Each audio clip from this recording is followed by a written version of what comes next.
PDF dokümanları boyutları çok büyüdüğü için ya da belli parçalara ayrılması gerektiği durumlarda Acrobat içerisinde bölünerek farklı dokümanlara dönüştürülebilir. Bunu yapmak için Document menüsünden Split Document seçeneğini seçerek açılan pencereden çeşitli kriterlere göre bu PDF dokümanını parçalara bölebiliriz. Örneğin açılan dokümanı sayfalara göre bölmek isteyebilirsiniz. Maksimum oluşacak sayfa sayısı 2. Dosya boyutuna göre bölmek isteyebilirsiniz. Maksimum dosya boyutu. Üst seviye bookmarklara göre bölmek isteyebilirsiniz. Ve burada aynı zamanda çıktı seçeneklerini seçerek oluşturulacak bölünmüş dosyaların hangi isimlerle nereye, istediğiniz bir klasöre mi yoksa aynı klasöre mi bölünmesini sağlayabilirsiniz. Apply to multiple diyerek birden fazla dokümana da bu bölme işlemini uygulayabilirsiniz. Şimdi doküman işlemini tekrar ediyorum. Document, split document diyorum. Maksimum sayfa sayısı 2 olacak şekilde OK butonuna basarak dokümanın şu anda açtığım klasör içindeki, varlıklar klasörü içindeki alanda 2 parçaya bölünmüş olduğunu görebiliriz. Her bir dokümanı açtığımızda birinci dokümanda 2 sayfa olduğunu Pages panelinden de görebiliriz. İkinci dokümanda da yine aynı şekilde 2 sayfa olduğunu görebilirsiniz. PDF dokümanı içindeki sayfalarınızı numaralandırmak isteyebilirsiniz. Bu işlemi yapmak için Pages navigasyon panelinden numaralandırmak istediğiniz sayfa aralığını seçebilir. Ve sağ butona basarak Number Pages seçeneğini işaretleyebilirsiniz. Bu seçeneği işaretlediğimizde Page Numbering penceresi açılacak ve bize tüm sayfalarımı, seçilen sayfalarımı ya da belli bir aralıktaki sayfalarımı numaralandırmak istediğimizi soracaktır. Seçiminizi yaptıktan sonra sayfa numaralandırma stilinizi seçebilir. Buna bir ön ek eklemek istiyorsanız bu ön eki ekleyebilir. Sayfalarınızın numara başlangıcını belirleyebilirsiniz. Bu işlemleri gerçekleştirdikten sonra numara stilini seçiyorum ve OK butonuna basarak sayfa numaralandırmalarının sayfaların altına eklenmesini sağlıyorum. Böylelikle var olan sayfalarımızı yeniden numaralandırmış. PDF dokümanları içerisine sayfa sayısı, sayfa numarası, tarih ve benzeri bilgiler ekleyebileceğimiz üst bilgi ve alt bilgi alanları ekleyebiliriz. Bu alanları ekleyebilmek için Document menüsünden Header and Footer bölümünden Add seçeneğini seçerek alt bilgi ve üst bilgi alanlarının eklenebileceği pencereyi açabilirsiniz. Bu alanda eklemek istediğiniz alt bilgi ve üst bilgi öğelerinin font görünümlerini belirleyebilir. İstediğiniz herhangi bir font, boyut ya da görsel özelliğini ayarlayabilir. Kenarlardan ne kadar marj içeride bulunacaklarını ayarlayabilir ve ekleyebilirsiniz. Alt tarafta bulunan Preview alanı sayfanın üst bölümünü temsil etmek üzere 3 bölüme ayrılmış. Sol, orta ve sağ başlık bölümleri. Alt bölümde yine sol, orta ve sağ alt bilgi bölümleri olarak 3'e ayrılmıştır. Yukarıya gireceğiniz Left Header Text'e gireceğiniz metin sol üstte, Center Header Text'e gireceğiniz metin orta üstte, Right Header Text'e gireceğiniz metin ise sağ üstte eklenecektir. Benzer şekilde sol alt bilgiye ekleyeceğiniz Left Footer Text'e gireceğiniz bilgi sol alta, Center Footer Text'e gireceğiniz bilgi orta alta, Right Footer Text'e gireceğiniz bilgi sağ alta eklenecek. Örneğin Center Header Text bölümüne tüm hakları saklıdır metni, alt bilgi alanının ortasına tarih, sağ tarafa ise sayfa numarası ekleyebilirsiniz. Eklemiş olduğunuz tarih ve sayfa sayısı formatlarını değiştirmek için Page Number and Date Format linkine tıklayarak açılan pencerede tarih formatınızı, sayfa sayısı formatınızı ve başlangıç sayfa sayısını belirleyerek OK butonuna basabilirsiniz. Tüm bu işlemleri hangi sayfa aralıklarına uygulayacağınızı belirlemek için Page Range Options butonuna basabilir ve bu değişiklikleri uygulayacağınız sayfa aralıklarını seçebilirsiniz. OK butonuna bastığınızda yapmış olduğunuz bu uygulamalar, bu ayarlar sayfalarınıza uygulanacaktır. Daha önce eklemiş olduğunuz bir alt bilgi ya da üst bilgiyi Document, Header and Footer, Update seçeneğini seçerek düzenleyebilir.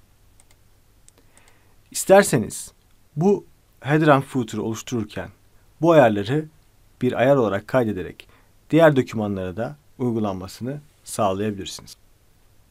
PDF dokümanlarının içine ekleyebildiğiniz bir başka öğe ise filigranlardır. Filigranlar dosyaların içine metinsel ya da resimsel çeşitli öğeler ekleyerek dosyanın bu resimlerle ve metinle bölünmeden, bozulmadan düzenlenmesini engeller. Dosyaya bir filigran eklemek için Document, Watermark, Add seçeneğini seçerek dokümanınıza bir filigran ya da watermark ekleyebilirsiniz. Watermark'ı bir metin öğesi olarak ya da bir dosya olarak ekleme şansına sahibiz. Metin olarak bir filigran örneği ekleyelim.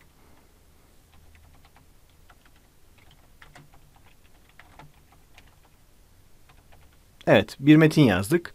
Bu eklediğimiz metin özelliklerini belirleyebilir. Hangi açıyla yerleşeceğini ayarlayabilir. Opaklığını belirleyebilir, geçirgenliğini. Sayfa içindeki boyutunun ne kadar olmasını istediğimizi ayarlayabiliriz. Bu ayarları yaptıktan sonra Enter tuşuna basmamanızı öneririm. Çünkü o zaman pencereyi kapatabilirsiniz. Onun yerine başka bir metin kutusuna tıklayarak uygulamanın yapmış olduğunuz değişikliğin uygulanmasını sağlayabilirsiniz.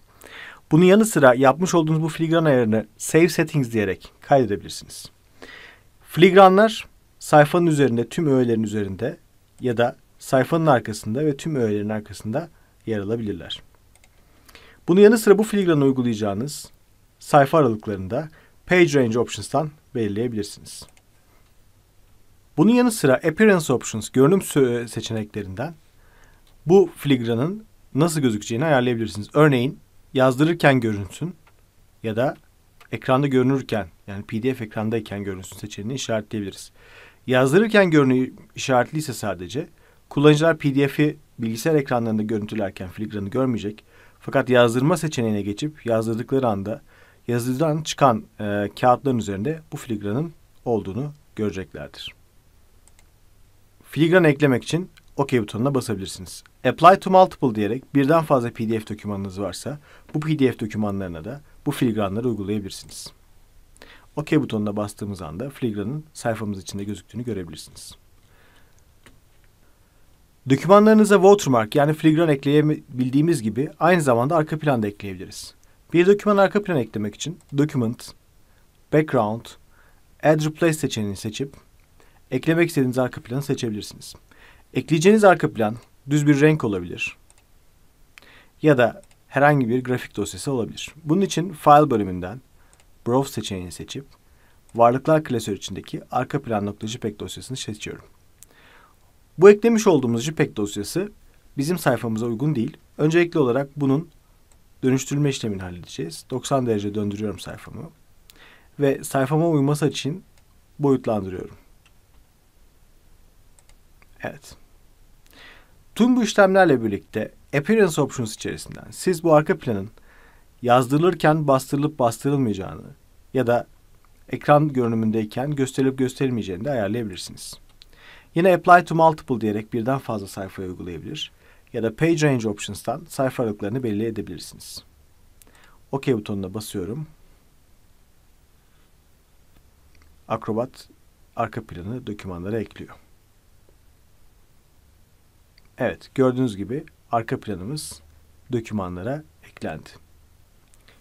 Eklemiş olduğunuz başlık ve alt bilgi, arka plan ya da filigran özelliklerini bu menüler altından düzenleyebilir ya da kaldırabilirsiniz. PDF belgeler içinde kullanmış olduğunuz yazı, resim ve diğer öğeleri eğer PDF'i oluşturan kişi engellemediyse kopyalayıp başka dokümanlar içerisinde kullanabilirsiniz. Bunun için bu metinleri ya da özellikleri kopyalayabilmek için imleç aracını alarak kopyalamak istediğiniz metni işaretleyip farenizden sağ butona tıklayıp Copy seçeneğini işaretleyebilir. Ya da Copy with Formatting seçeneğini işaretleyerek formatlama ile birlikte yani görsel formatlaması ile birlikte bu görüntünün kopyalanmasını sağlayabilirsiniz. Yine Copy as Table, Save as Table, Open Table in Spreadsheet seçeneğini seçerek seçtiğiniz alanda bir tablo varsa bunun ilgili uygulama içerisinde açılmasını da sağlayabilirsiniz.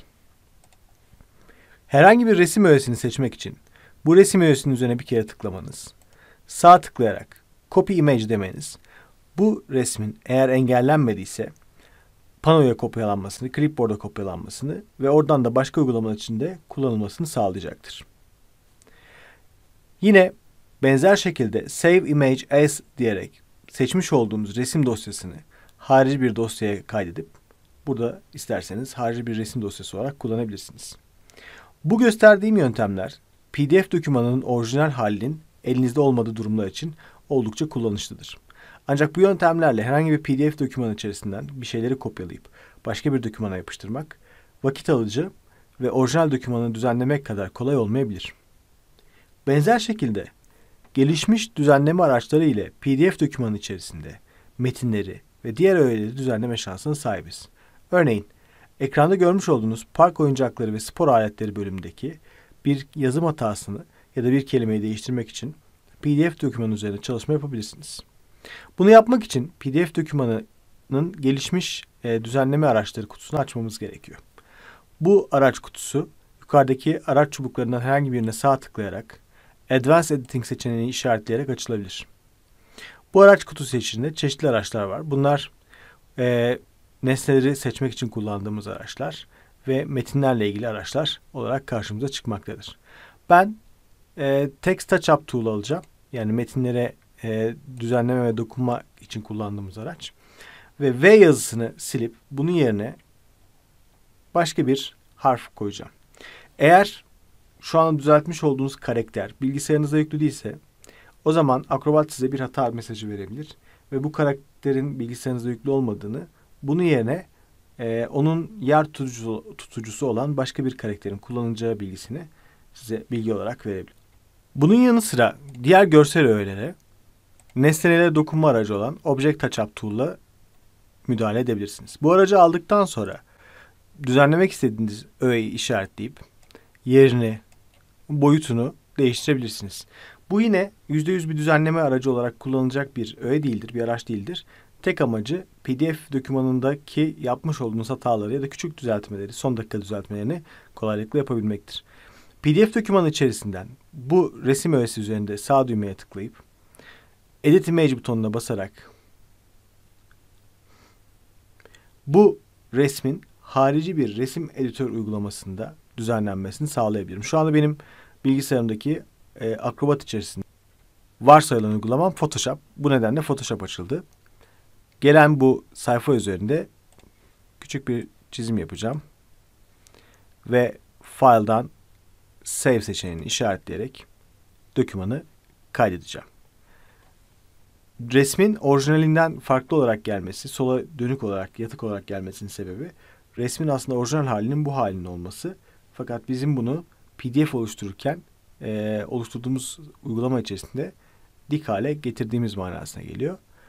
Dokümanı kapattığım anda tekrar Photoshop uygulamasını kapatıp PDF uygulamasına geri döndüğümüzde bu değişikliğin burada yansımış olduğunu görebilirsiniz. Bu düzenleme işlemi için kullanılacak varsayılan programı ayarlamak için Edit menüsünden Preferences seçeneği altından Touch-Up seçeneğini seçerek resim düzenleme programı için varsayılan uygulamayı, çizgiler ya da hatlar için varsayılan programı da yine buradan seçebilirsiniz. OK butonuna basarak Preference'ı kapattığınızda yapmış olduğunuz seçimler kaydedilecek. Bir PDF dokümanının özelliklerini File altındaki Properties seçeneğiyle düzenleme şansına sahibiz. Karşımıza çıkan ilk sekme, dokümanın ayarlarının ve tanımlarının bulunduğu ilk alan. Burada dokümanın başlığını, yazarını, konusunu ve arama için kullanılacak anahtar kelimeleri belirleyebilir. Dokümanın genel bilgilerini öğrenebilirsiniz. Security bölümünden dokümanın güvenlik özelliklerini, Fonts bölümünden bu doküman içinde kullanılan karakter setlerini, başlangıç görünümü Initial View bölümünden doküman açıldığı anda nasıl görünümle, hangi görünümle açılacağını ayarlayabilirsiniz. Örneğin Navigation tab sadece sayfalarımı gösterecek. Sayfa layout'u, yerleşimi nasıl olacak? Büyütme oranı ne olacak? ve açıldığı anda kaçıncı sayfadan başlayacak gibi özellikleri buradan ayarlama şansına sahibiz. Custom özellikleri Custom bölümünden, gelişmiş özellikleri ise Advanced bölümünden ekleyerek PDF dokümanımızın özelliklerini özelleştirebiliriz. PDF dokümanları tıpkı e-postalar gibi eklerine ek dosyalar alabilirler. Bu ek dosyaları PDF'in güvenlik özellikleriyle güvenlik altına alıp dağıtıldığı zaman yine bu güvenlik özellikleriyle korunmasını sağlayabilirsiniz. Aynı zamanda PDF dokümanlarına farklı formatta ek dosyalar eklemek, örneğin bu dokümanı oluşturmak için kullandığınız kaynak dosyayı da PDF ile beraber taşımanıza ve transfer etmenize yardımcı olacak. Herhangi bir PDF dokümanına ek dosya eklemek istediğimizde sol taraftaki Attach butonuna basarak Attachments, Ekler bölümünü açıyoruz ve Add, Ekle butonuna basarak eklemek istediğimiz dosya türünü seçtikten sonra Aç butonuna basarak bu dosyayı Acrobat içine ekleyebiliyoruz. Acrobat bu dosyaları kendi boyutları ve sıkıştırılmış boyutları olarak karşınıza gösterecektir. Acrobat sıkıştırabildiği tüm formattaki dosyaları sıkıştırarak saklayacaktır. Bunun yanı sıra bu panelle ilgili özellikleri sol taraftaki çarklar butonuna basarak görebilir. Buradan da ek dosyalar ekleme şansına sahip olabilirsiniz. Eklemiş olduğunuz herhangi bir dokümanı Open butonuna basarak açabilir. Save butonuna basarak dışarıya kaydedebilir. Ya da Search butonuna basarak eklenmiş olan dokümanlar arasında arama yapabilirsiniz. Bunun yanı sıra eklemiş olduğunuz dokümanların tanımlarını Edit Description bölümünden düzenleyerek OK butonuna basarak bu dokümanların da tanımlarının PDF dokümanı ile birlikte saklanmasını sağlayabilirsiniz. Uzun dokümanlarla çalışırken bu dokümanlar içerisinde aradığınızı bulmak ya da daha önceden belirlenmiş noktalara gitmek için kısa yollar kullanmak oldukça önemli bir özelliktir. Bu özelliği kullanabilmek için PDF içerisinde bookmarklardan yani yerimlerinden yararlanırız. PDF içindeki bookmarklar yani yerimleri gitmek istediğiniz yerin sadece sayfa içindeki yerini bulmakla kalmaz, aynı zamanda görsel özelliklerini de saklayarak bu PDF içindeki bu görünümlerden maksimum derecede yararlanmanızı sağlar. Yerimlerini eklemek için birkaç yöntem bulunmaktadır. Bunlardan bir tanesi Bookmark panelini açıyorum. Öncelikli olarak yerime eklenmiş bir sayfa nasıl gözüküyor buna bakalım. Gördüğünüz gibi birden fazla doküman var içinde. Yerim var dokümanımızın. Bu yerimlerini öncelikle yeni yerimleri ekleyeceğiz. İlk olarak ekleyeceğimiz yerimi bu şu anda bulunduğumuz alanın yakınlaştırılmış hali olacak. Bunun için park yazısına yakınlaşıyorum. Ve yeni yerimi ekle butonuna basıyorum.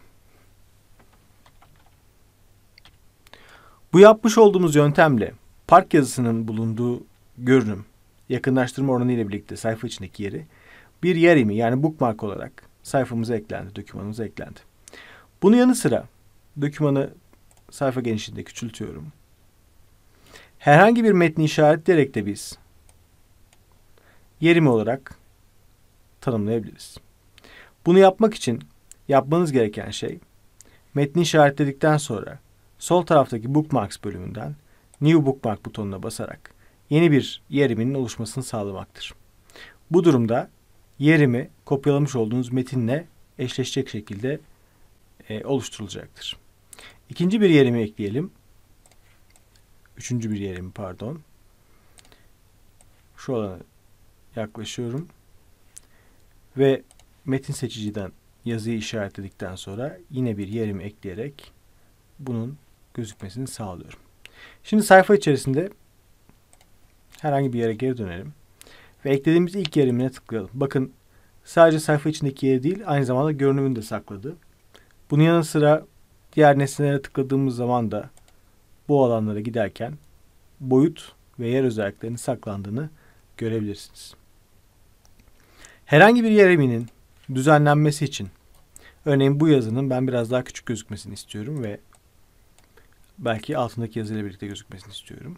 Bu işlemi tamamladıktan sonra yerim üzerinde sağ butona basarak Set Destination seçeneğini seçip bu yer iminin güncel halinin saklanmasını sağlayabilirim. Evet seçeneğini seçiyorum ve güncel hale saklanıyor. Herhangi bir yer emini silmek için üzerinde sağ düğmeye tıklayıp delete seçeneğini seçebiliriz. Ve bu yer emini listeden kaldırabiliriz. Herhangi bir yer emini üzerinde sağ düğmeye tıklayarak rename diyerek yeniden adlandırılmasını sağlayabiliriz. Bu yer emi ve onun altındaki sayfaları dışarıya çıkartabiliriz, silebiliriz. Ya da bu yer emini keserek başka bir noktaya yapıştırabiliriz. Uzun yer emi isimlerini kısalt seçeneğini işaretlersek uzun gözüken yer emirleri bir alt satıra inecek şekilde daraltılacaktır. Herhangi bir yer eminin özelliğini sağ düğmeye tıklayarak Properties bölümünden görüntüleyebiliriz. Burada görünüm stilini ve istersek bu yer emine tıklandığı zaman herhangi bir menü uygulaması gerçekleştirilmek isteniyorsa ya da başka bir eylem gerçekleştirilmek isteniyorsa bunu da Actions paneli altından yapabiliriz. Bu yer emini de sağ düğmeye tıklayıp delete diyerek siliyorum. Şimdi ben el kol ve el çalıştırıcı ve karın çalıştırıcıyı park altına yerleştireceğim. Bunun için yapmam gereken yer emini alıp hedefteki nesnenin altına doğru götürüp yapıştırmak. Böylelikle 2 seviyeli bir bookmark yer emi oluşturmuş olduk. Oluşturmuş olduğunuz bu yer emini tekrar dışarı çıkarmak için dış seviyeye doğru sürüklemeniz yeterli olacak. Herhangi bir PDF doküman içerisinde bir metin, resim ya da başka bir sayfa öğesine tıklayarak aynı PDF doküman içinde başka bir yere gidebiliriz. Bu gidiş işlemi için linklerden yararlanırız. Linkler sayfa içerisindeki, PDF doküman içerisindeki herhangi bir alana eklenebilirler. Link ekleyebilmek için öncelikli olarak araçlar çubuğunun üzerinde sağ tıklayarak Advanced Editing araç kutusunu açıyorum. Bu kutu içerisinde zincir işaretiyle gösterilen nesne bir link aracıdır. Bu nesneyi seçtikten sonra sayfamın içerisinde link vermek istediğim alanı işaretleyip bu alanın görünüm özelliklerini ayarlıyorum. Benim istediğim şey visible rectangle değil, yani görünür bir dikdörtgen değil, görünmez bir dikdörtgen olması. Çünkü görünür bir dikdörtgen benim buradaki tasarım bütünlüğümü bozabilir. Ve bu linke tıklandığı zaman bir sayfa görünümüne gidilmesini istiyorum. Next diyerek bir sonraki sayfaya geçiyorum. Set link butonuna basarak buna tıklandığı anda nereye gidilmesi isteniyorsa o alana ilerliyorum. Evet, buraya gidilmesini istiyorum. Ve belki biraz daha yakınlaşmış olarak zoom aracıyla gerekli ayarlamaları yapıyorum. Evet, şu anda gerekli link bağlantısı tamamlandı. Bunun yanı sıra oluşturmuş olduğumuz bu linki eğer düzenlemek istersek bunun üzerine link aracıyla tıklamamız, çift tıklamamız bu linkin açılmasını ve bunun üzerinde değişiklikler yapabilmemizi sağlayacaktır. Bir başka link örneği daha yapalım isterseniz. Örneğin son sayfada bulunan Adobe logosunun üzerine bir link alanı eklemek istiyorum. Bu eklediğim logonun bir web sayfasını açmasını istiyorum. Görünmez bir dikdörtgen olacak ve gidilecek web sayfasının adresini protokolüyle birlikte yazıyorum. Böylelikle sayfa içerisindeki herhangi bir alana da bir web linki eklemiş olduk.